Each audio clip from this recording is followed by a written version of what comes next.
Oh, hi, you're back. I'm so glad because I'm really excited about reading the next chapter of Prince Caspian by C.S. Lewis. I'm Pastor Dan from Riverside Assembly, and for you real Riverside kids, you already know who I am. But if you're visiting with us, welcome and hope that you can enjoy this book along with us. If you haven't caught up in the previous chapters, go ahead and do so before we jump into this one.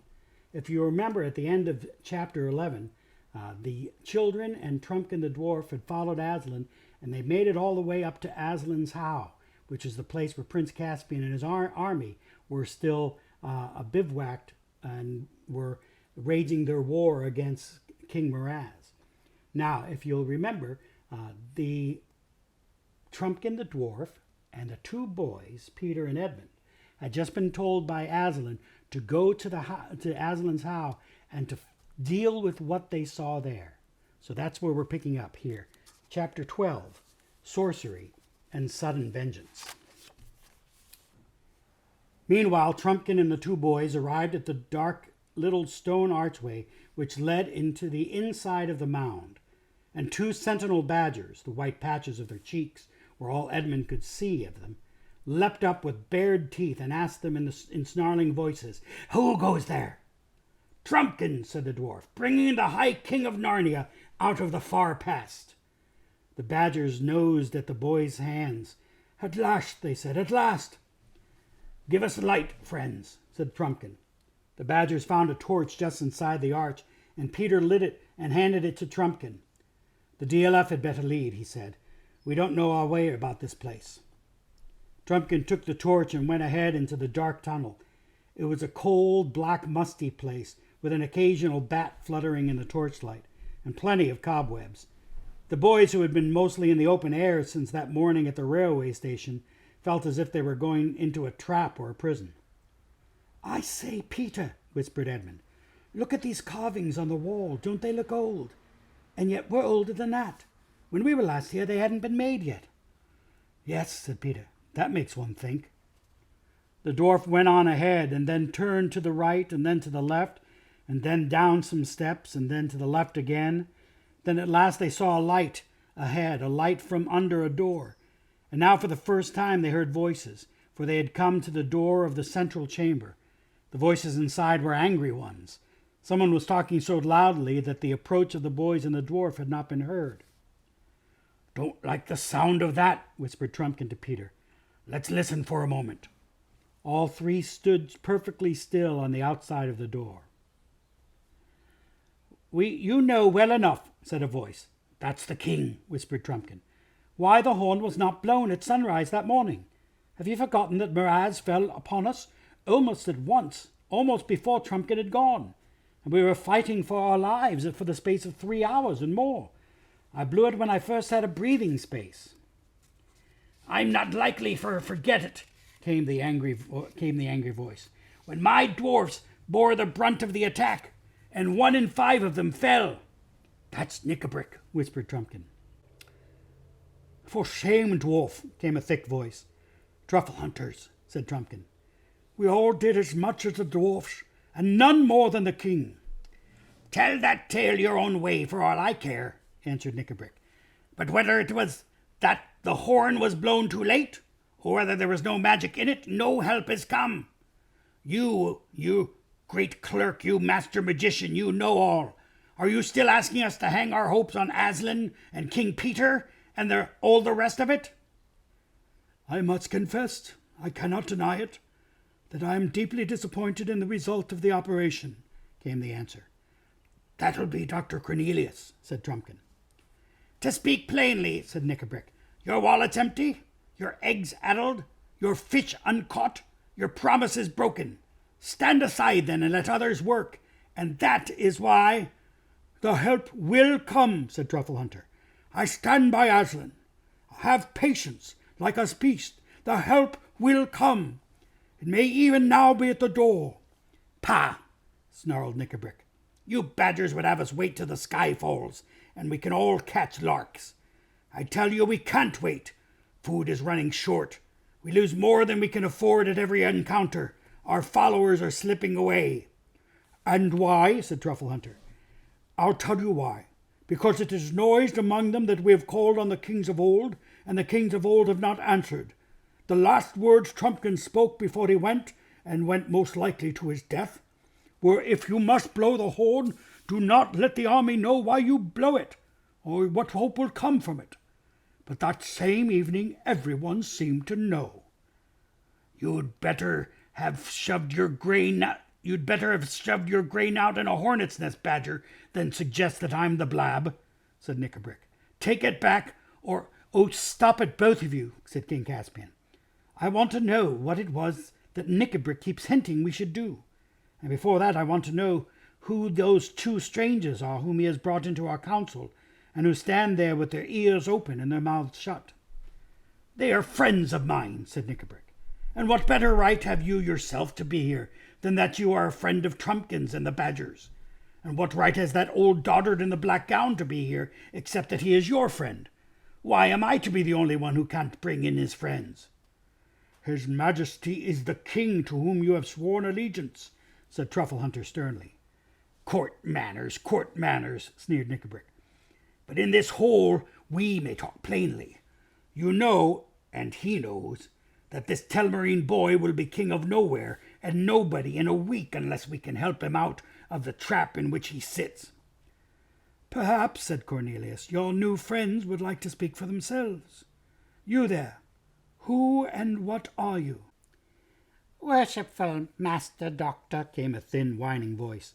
So please you, I'm only a poor old woman, I am, and very obliged to his worshipful dwarfship for his friendship, I'm sure. His Majesty, bless his handsome face, has no need to be afraid of an old woman that's nearly doubled up with the rheumatics and hasn't 2 sticks to put under her kettle. I have some poor little skill, not like yours, Master Doctor, of course, in small spells and cantrips that I'd be glad to use against our enemies, if it was agreeable to all concerned. For I hate 'em. Oh, yes, no one hates better than me. That is all most interesting and satisfactory, said Dr. Cornelius.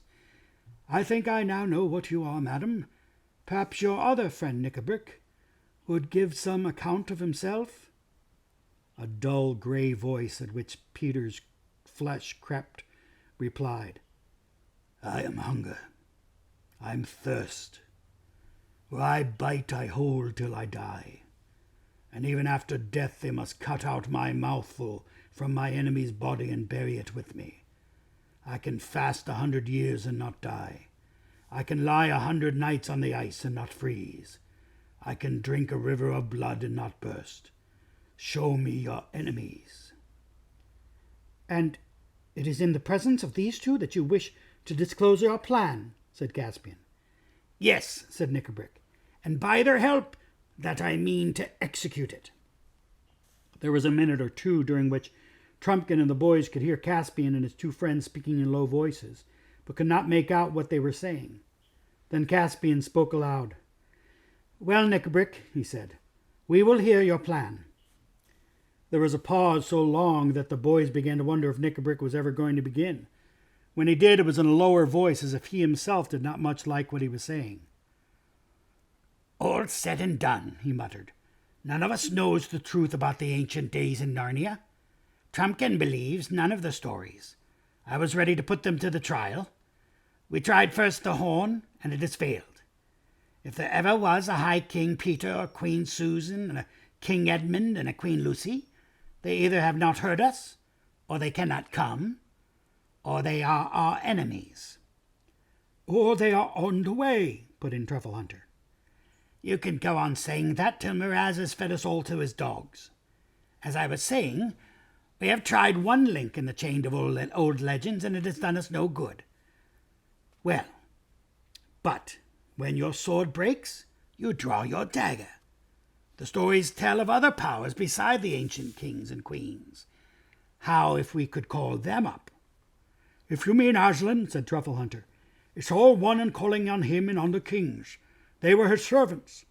If he will not send them, but I make no doubt he will, is he more likely to come himself? No, You're right there, said Nikabrik. Aslan and the kings go together. Either Aslan is dead, or he is not on our side, or else something stronger than himself keeps him back. And if he did come, how do we know he'd be our friend? He was not always a good friend to dwarfs, by all that's told, not even to all beasts. Ask the wolves. And anyway, he was a Narnia only once that I ever heard of, and he didn't stay long. You may drop Aslan out of the reckoning. I was thinking of someone else. There was no answer, and for a few minutes it was so still that Edmund could hear the wheezy and snuffling breath of the badger. Who do you mean? Said Caspian at last. I mean a power so much greater than Aslan's that it held Narnia spellbound for years and years, if the stories are true.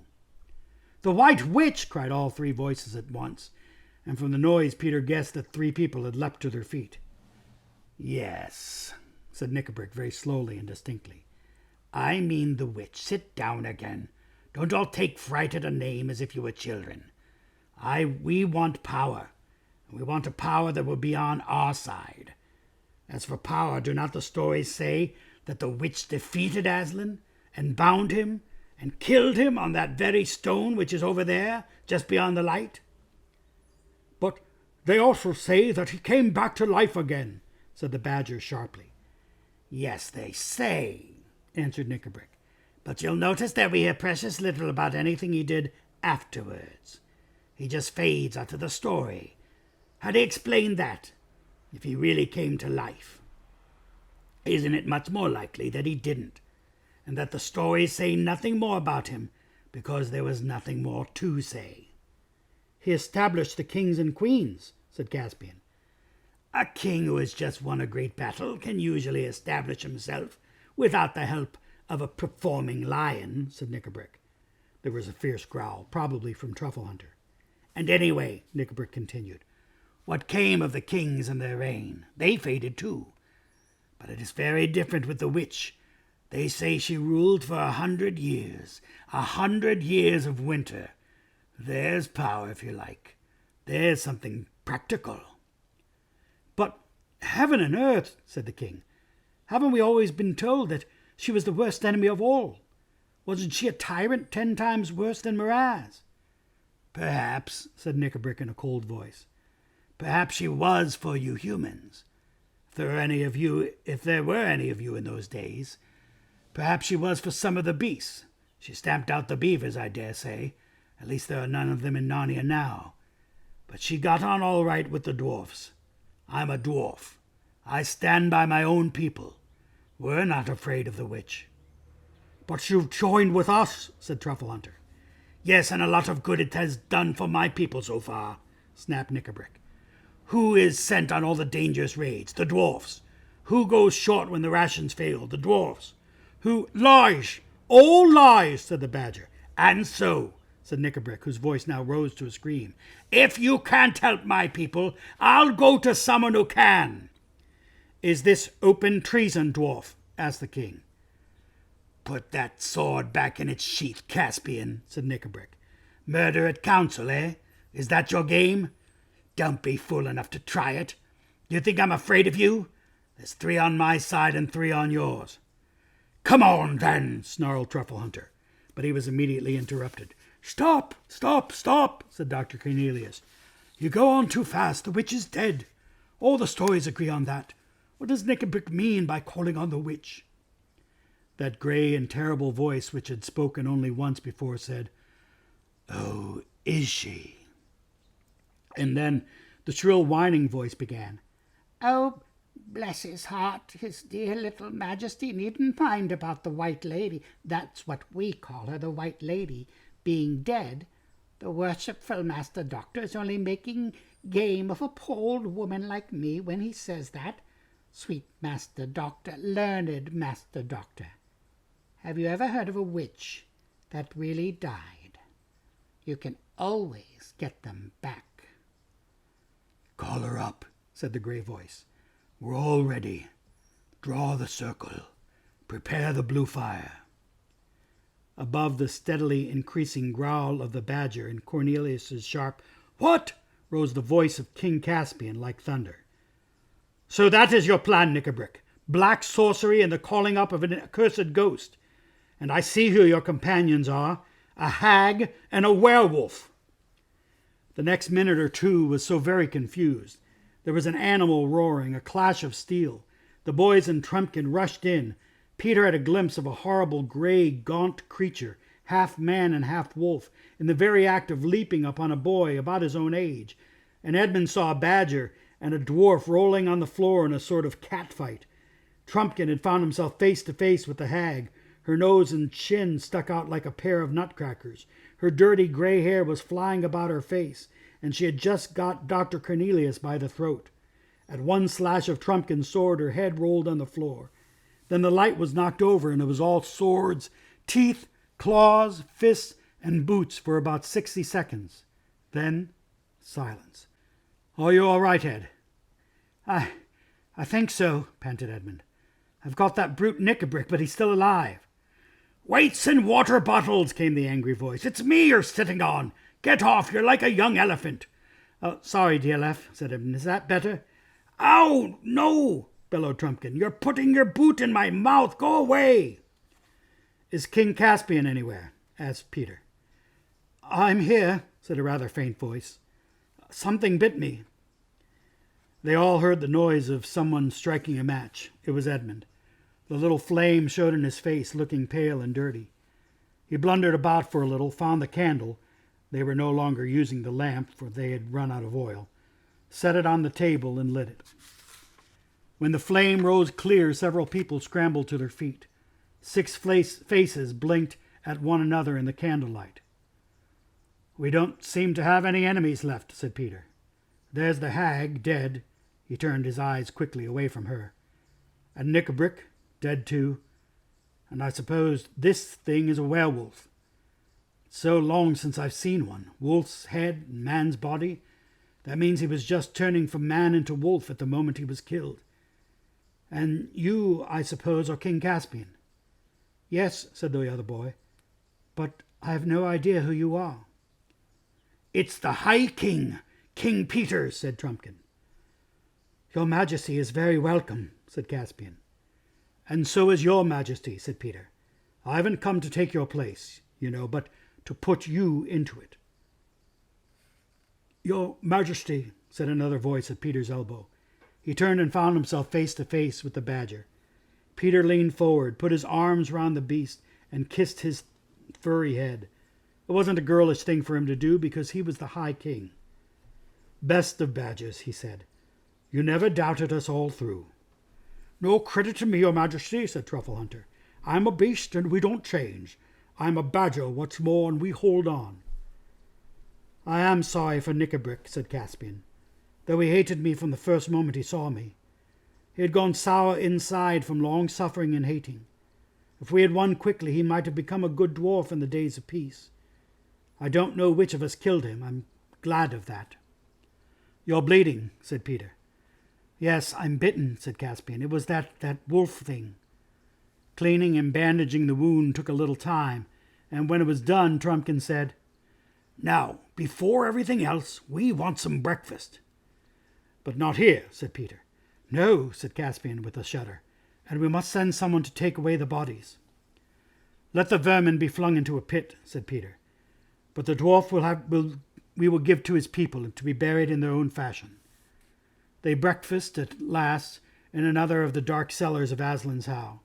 It was not such a breakfast as they would have chosen, for Caspian and Cornelius were thinking of venison pasties, and Peter and Edmund of buttered eggs and hot coffee. But whatever one got was a little bit of cold bear meat out of the boys' pockets, a lump of hard cheese, an onion, and a mug of water. But from the way they fell to it, anyone would have supposed it was delicious. Well, King Caspian has finally met with King Peter and King Edmund. So we've got those together, and I hope that you continue to enjoy this story. We'll go to the next chapter next time. God bless you all. Hope we can meet in church again sometime soon. Pastor Dan loves you. God loves you even more. Bye-bye.